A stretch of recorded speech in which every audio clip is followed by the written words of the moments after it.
Hey, everybody. It's Monday night. Welcome to Sports Gladiators. Uh, my name's Ron Tessing. Kind of running the show right now. We got John's tied up with something today.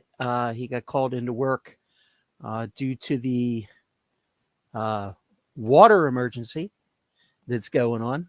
Um, Everything that's happening there at Wegmans and all over. It happened in my store as well. But um, just to let you know, uh, the show must go on. So I figured I'd jump on here and maybe John will be able to join us at some point. If not, we're going to cover a little bit today because we do have the Phillies um, opening day coming up on Thursday at 4:05 against the Texas Rangers. So there's a little bit of baseball to talk about, uh, which we'll kind of get right into right now. Um, So opening day, 4:05 on Thursday in Texas. And then they go visit the Yankees and then the home opener the following week on, I think, I'm going to say April 9th, I believe, is opening day. So um, basically, some news for the Phillies. First off, um, the contract extension talks with Aaron Nola have been broken off by mutual agreement. Both sides decided that they would not care to be negotiating during the course of the season, at least not at this time. So they still seem to be a little bit apart. Hey, Andrea, how you doing? They still seem to be a little bit apart, and they're working towards something. They haven't totally shut down um, the idea that they're going to come back and revisit it in the future.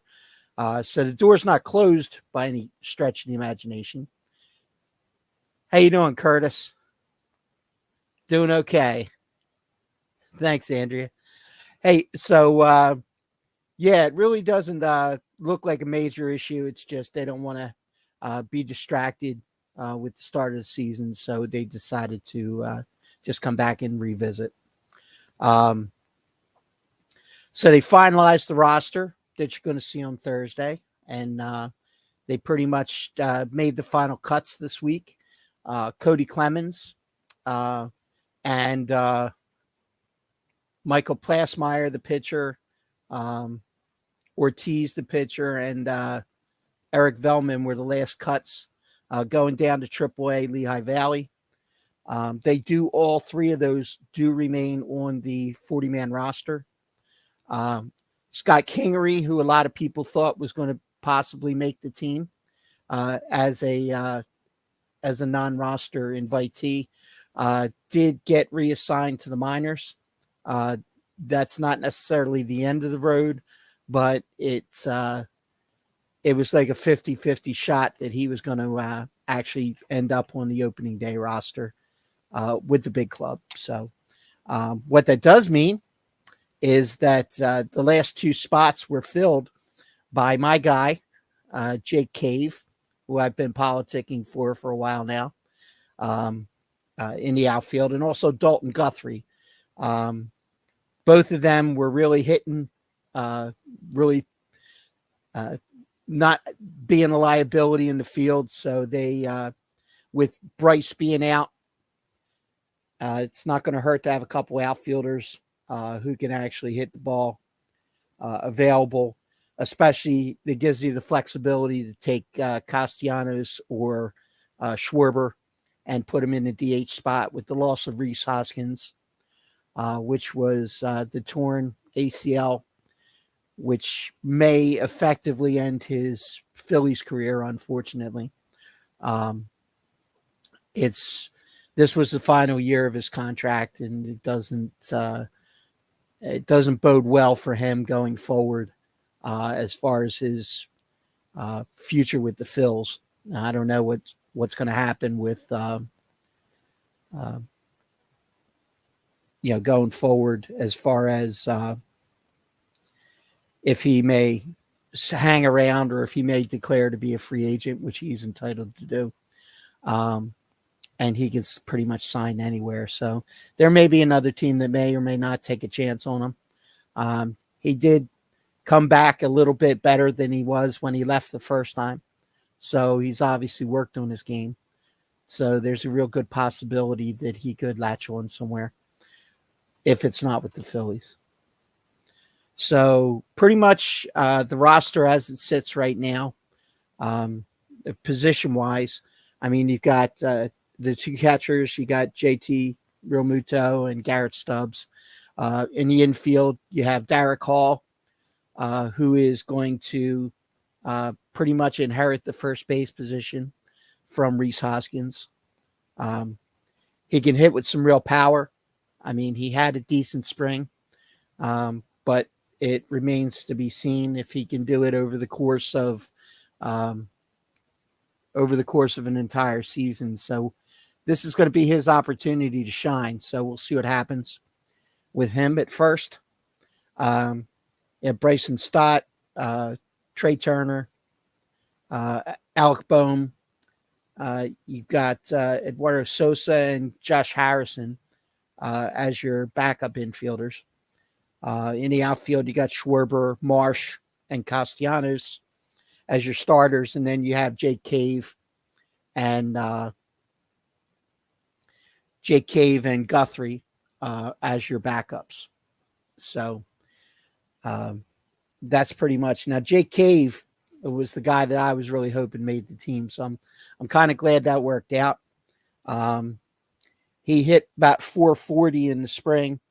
He had 4 doubles, 3 triples, 3 homers, and 14 RBIs in limited action. So I think that he pretty much earned his spot. Now, as far as the pitching rotation goes, obviously we've had a couple of concerns with injuries. We've still got Ranger Suarez on the shelf, but he's beginning some light work. And you got your starters, Aaron Nola, Zach Wheeler, Walker, and it looks like Bradley Falter's the 4, and that means that Matt Strahm has pretty much earned that 5th starting position. So that's pretty much your rotation going into the season. And we've got some injuries to get through in order to get back to 100% as far as the starters go. So don't really see too much activity here in the chat. If there's anything you guys want to talk about relating to the Phils, feel free to jump in. It's certainly you're not going to want to sit here and listen to me ramble on for an extended period of time. Usually there's another voice on here that's kind of participating. So anybody who's in the chat who has any comments or questions, jump in. Looking at the projections for the season, I mean, a lot of the experts out there are calling for the Phillies to be a playoff team again this year. Obviously, they've got a wealth of talent. What we have to do is just fight the injury bug, it looks like at this point. We were cruising along there pretty nice with the exception of Bryce. And the projections of him being back by the All-Star game as a worst-case scenario. But there are many in the organization who are kind of hinting around that he may even be back. He may even be back sooner. So here's crossing fingers on that one, because obviously when he comes back, he's going to start to come back as the DH. It'll be a while before he's actually able to be back out in right field again. So we're mainly looking at Bryce getting back and taking over that DH role, and probably Schwarber or Castellanos. More than likely, Castellanos is a candidate to be the DH. It may be him. It may be they may rotate it around a little bit. Who knows at this point? They're just going to kind of play it by ear until Bryce gets back here. But a lot of the experts are picking them to be anywhere. I've seen projections anywhere from 85 to 90 wins. I'm not sure what the Vegas number is right off the top of my head, but probably somewhere between, I'm thinking maybe around 88 wins myself personally. It should be interesting. Some of the new rules watching in spring training have been interesting, let's say. The pitch clock is definitely something that I'm personally going to have to get used to. It's unusual to watch a game and just see it moving so quickly. But it has effectively shortened almost all the games significantly. So if that was the intention, then it's working. The banning of the shift will be interesting now that the regular season's upon us. Seeing how hitters who traditionally have had difficulty when the shift got in place, now having a little more space to work with on the opposite side of the field should be definitely attributing to more offense, bigger bases, even though it's only about 3 inches on each side, will probably contribute to more stolen bases. That's their intention. And with our addition of Trey Turner leading off, there's a significant chance that you're going to see us steal a lot of bases this year. Just looks like that's going to be the case, but it remains to be seen. But all indications is that will contribute to making it an easier to slide and hang on to the bag, easier to slide away from a tag, etc. So we'll see what happens with that. But the Mets obviously have spent a ton of money. The Braves continue to be a powerhouse, and they do have Acuna back this year, who was out for the back half of last year. They missed him significantly. So it'll be real interesting to see where that goes with the Braves. But they're always talented. So you really got 3 teams that are just poised to duke it out for this division. Now you do have the extra wild card, so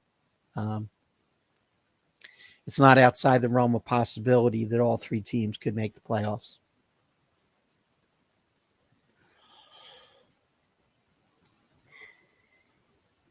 Excuse me. Sorry about that. So it'll be, it should be a back and forth race. We'll see who jumps out early.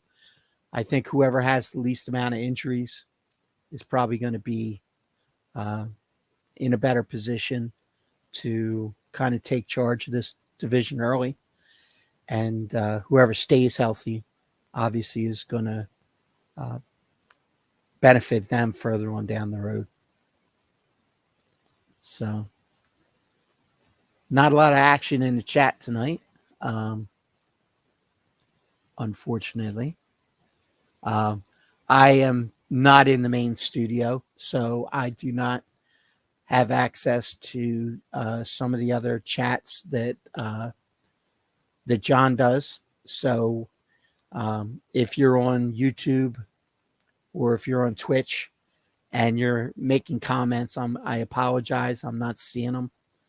I am broadcasting on Facebook right now, on Facebook Live. So that is pretty much where we're at right now.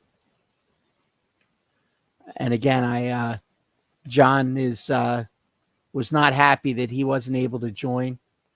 But there's a lot going on with his job. So we all have life. We all have stuff happen. So he'll, if he does get an opportunity, he will jump in. We will probably not run a full show tonight just because of the fact that it doesn't look like we've got many people in the house. And quite frankly, I don't think you all want to hear me drone on for 2 hours. So we'll see where it goes.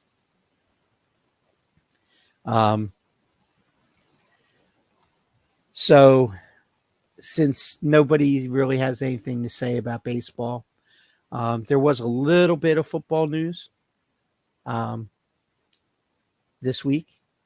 The Eagles did sign a linebacker. His name is Nicholas Morrow. He used to be with the Bears. He was actually the Bears' leading tackler. He did sign a 1-year contract, and he's going to be the starter, who's going to be starting out next to Nakobe Dean in the spot which was formerly Kaiser White's position. Sounds like Lamar Jackson's out of Baltimore. Yeah, I did read that today, that Lamar actually officially requested to trade out of Baltimore, citing the fact that he doesn't feel like he's getting enough money. He is slated to make, because he's been tagged, he will make $32.4 million this year because of the tag. I'm kind of shocked that he's not waiting this out more, but he feels like Baltimore disrespecting him, and he wants out. He feels like the organization's done him wrong. So that marriage is not savable, I don't think. So there's a real good possibility that I'm thinking maybe a team like New England could benefit from Lamar Jackson. And I know that New England internally, I read an article that said they had internally discussed the possibility of exploring the Lamar Jackson situation. However, I think the main reason a lot of teams are staying away is that if they were to take Lamar Jackson with the tag that he's tagged under, the non-exclusive tag, it would cost them 2 first-round draft picks. So if you know anything about New England, you know that they're not out there looking to trade away first-round draft picks. That's not something Belichick has done in the past, and not something that he's likely to do in the future. So if they talk a straight-up trade, the compensation should be significantly less than 2 first-round draft picks, I would think, at this stage of the game. With Baltimore knowing that he's not going to play for them, they're just going to try and get whatever they can get for him at this point, because otherwise he'll walk and they'll get nothing. So we'll see what happens with that, Curtis. I'm not 100% sure what direction it's going to go. It could be another team that enters into the mix. However, the one team that I keep on looking back to and saying, they really need to upgrade. I am not a Mac Jones fan at all. And I said that last week, and I said it a few times. I just don't think that Mac Jones is the guy. He just doesn't seem to have that command that we're accustomed to in New England. I mean, and nobody wants to compare him to Tom Brady, but there's just, even when guys like Jacoby Brissett were there, to me, Jacoby Brissett looked a little better than what Mac Jones has in New England. So we'll see where it goes. I think they messed with this kid's head early on. Benching him for that one game, and they had the what was his name, Zappy, that they put in for a game or two, and I think that they might have done some irreparable damage to him. If he's that soft mentally, he's definitely not the guy for New England, especially with the iron fist of Belichick over top of him. So I can see where that would be a problem.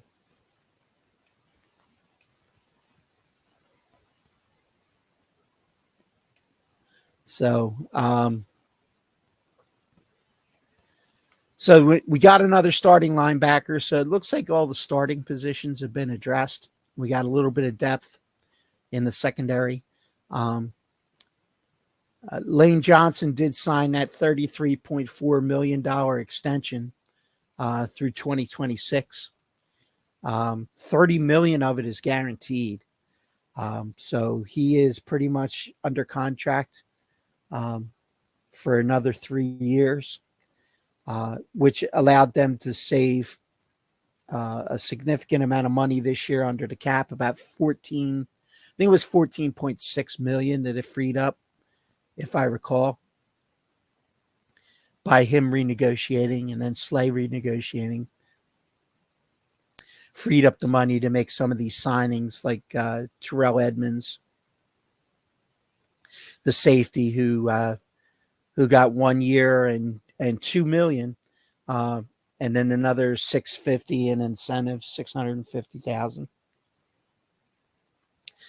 Justin Evans from New Orleans, another safety, got 1 year, 1.6 mil, 1.25 in incentives. So a lot of these deals that are coming out now are basically these, 1 year prove it deals for a minimal amount of money, with the understanding if they have a good season, there's a good chance that next year, Howie the Magician will pull something out of his hat and be able to re-sign some of these guys, which he re-signed a lot more this year than I thought that he was going to be able to. So that was kind of good that he was able to do a little bit of magic anyway, if nothing else. So I don't know. I feel like it's only 3 of us here in the chat right now. Oh no, it's only 2. Just me and somebody else. Okay. Well, now I know who the favorite is anyway. John, we need you back, man. Nah, it's yeah, like I said, life happens, and John was not happy that he was going to have to miss out. But sitting on the dock waiting for a truck to come is no fun, I know. Been there, done that. So Sixers, it looked like there was going to be the big showdown tonight. MVP versus MVP candidate. Jokic and Embiid, but now it turns out that Embiid is sitting out tonight. Where a lot of people that I heard today were saying that if Joel was to have a good game tonight against him, that it would pretty much lock up the MVP. And hopefully this proves that that's just not what Joel's all about. They have been on a little bit of a skid lately. There was a good chance that Harden was coming back tonight. I don't know if he did make it back or not. But he was definitely scheduled to be back. So we'll see what happens with that. They definitely need to get their stride back going into the playoffs. And now's the time when you really have to start piecing it together. knowing that you're going to come up against some stiff competition, even in the early rounds. So the Sixers, unfortunately, last few years have had that ceiling in the second round. Joel is having probably his best year ever, statistically. There were a couple other years that he should have received much more consideration for the MVP, but it's clear that this year he's pretty much the front runner. He's the favorite in Vegas by a significant margin, but we just had to make sure down the stretch that he doesn't miss a lot of time. And if he doesn't miss a lot of time, then there's a real good opportunity for him to capture that award, which would be nice, but it would be a lot nicer if we can get out of the second round of the playoffs. That would be much nicer. So we'll see what happens with that.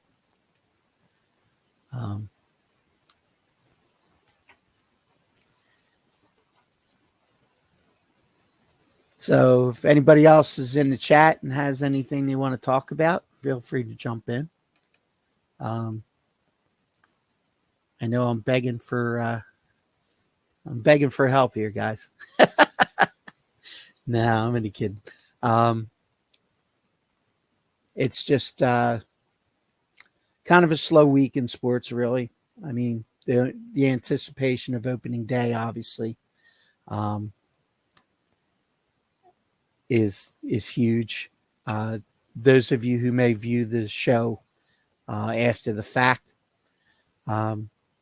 John was not able to join this evening.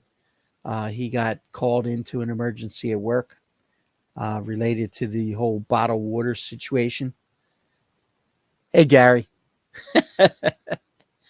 Yeah, it's my show tonight.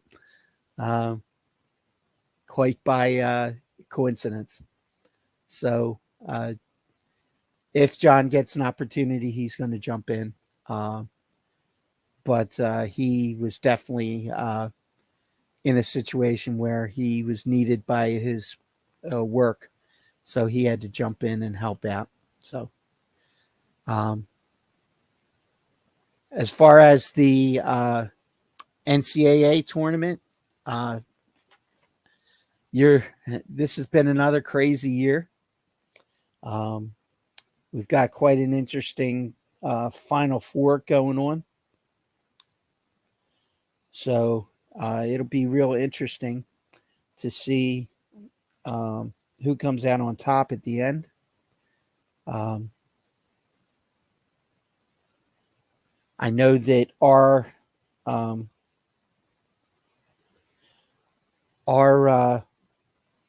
bracket that we did here on the Basement Show, I was told by John that it looks like it may actually be, well, we've got San Diego State, who edged out Creighton.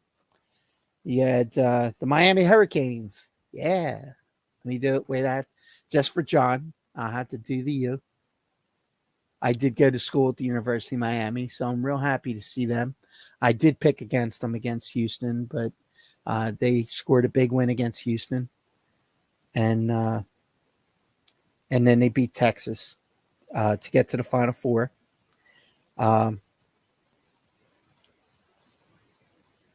So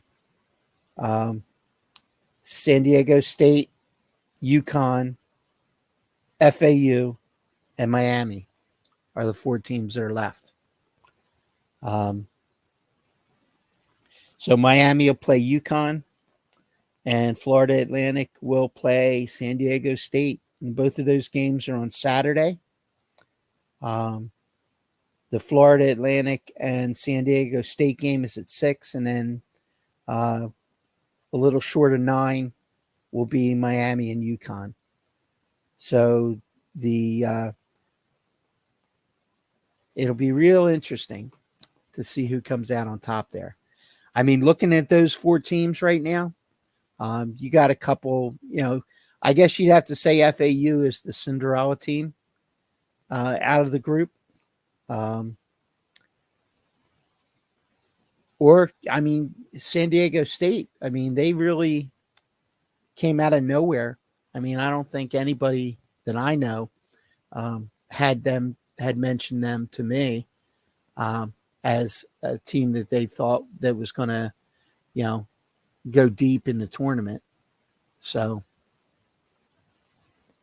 it's real. Should be real interesting to see who comes out on top.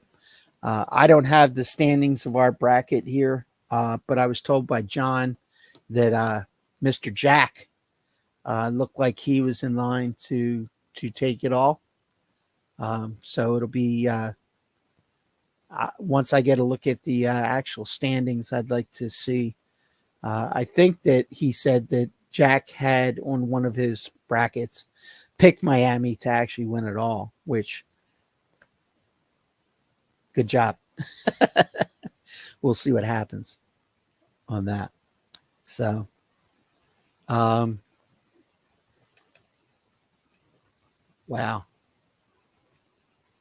Okay.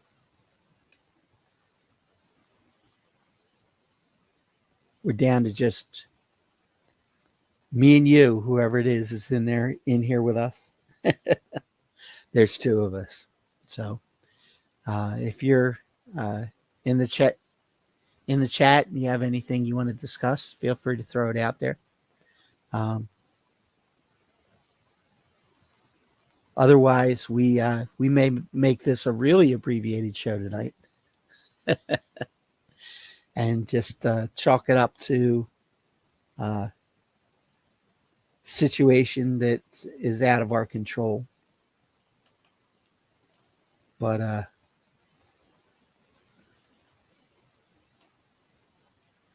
I'm trying to think if there's anything else that I had thought about before I came on. There was a change in the Flyers management. The managing owner, the owner that was responsible for the day-to-day part of the management group has changed. So there's new voice at the top, which hopefully will add to the beginnings of putting this franchise back to where it belongs, as one of the premier franchises in the NHL. It's become a laughing stock at this point, unfortunately. I know they put Danny Briere in as the general manager temporarily. He is holding an interim title. I think pretty much the whole thing gets blown up in the off season, and we're pretty much going to have to start from scratch. The only difficult part about that is the fact that Carter Hart, our goaltender, has a couple years left on his contract and has stated that he is not interested whatsoever in being part of a rebuild. So there may be a chance that we may lose one of the most promising goaltenders that we've had in the organization for a long time. But this is a beast that was created over a course of time. It wasn't one particular person that drove this franchise to where it is now. And it's going to take more than one person to pull it out. So whether Briere remains, I believe Tortorella will remain for at least the time being.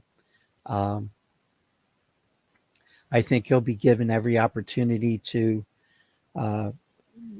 put this team back together. I think that was one of the reasons they hired such a seasoned coach, because they knew what was coming and they knew what was going to have to be done. So there's a real good chance that hopefully something happens to get us back on track.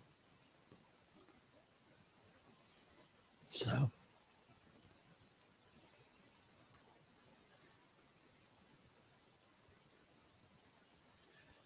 Okay.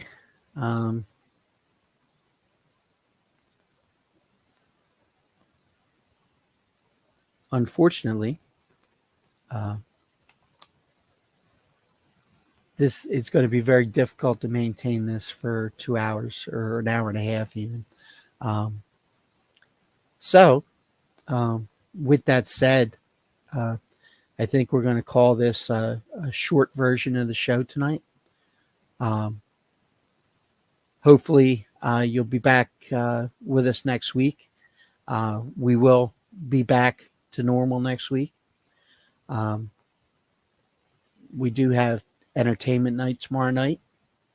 And then Wednesday night, Video Game Mania with John. And I'm not sure if he has a guest this week or not. Just check our page for the topic for the night. Thursday, Turnbuckle Thursday, which is the new show that debuted this past Thursday. It was a great show if you didn't catch it. We have a new host, and he did a great job this past week. So hopefully you guys come in and check it out. Dark Nexus did a great job with his debut. He has guest hosted before on Wednesday, but he is going to be the regular host along with John on Turnbuckle Thursday. And then, of course, our longest running show, Friday night, movie night. If you haven't checked out any of the shows, they're definitely worth a look. We got something for everybody. And we're just going to continue to spread the word. And we are looking to always take feedback from you guys as far as things that you'd like to see, things that you'd like to talk about. Obviously, we like it to be an interactive experience for you. And it definitely helps feed us and gives us the opportunity to focus our attention on those topics that you feel that are important. So,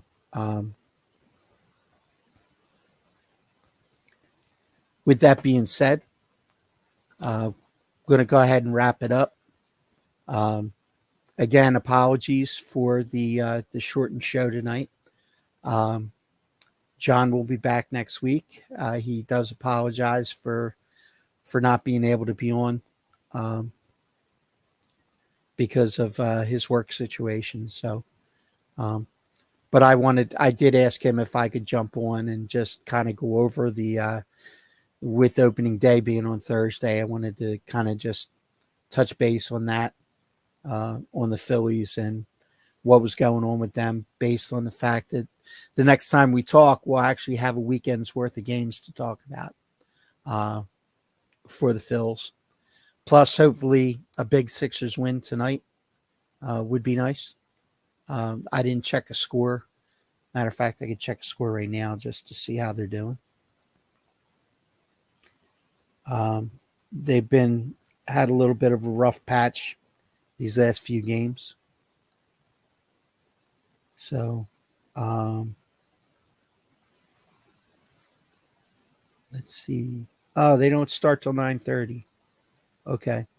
So they're in Denver. So the game hasn't even started yet. So it's just starting now.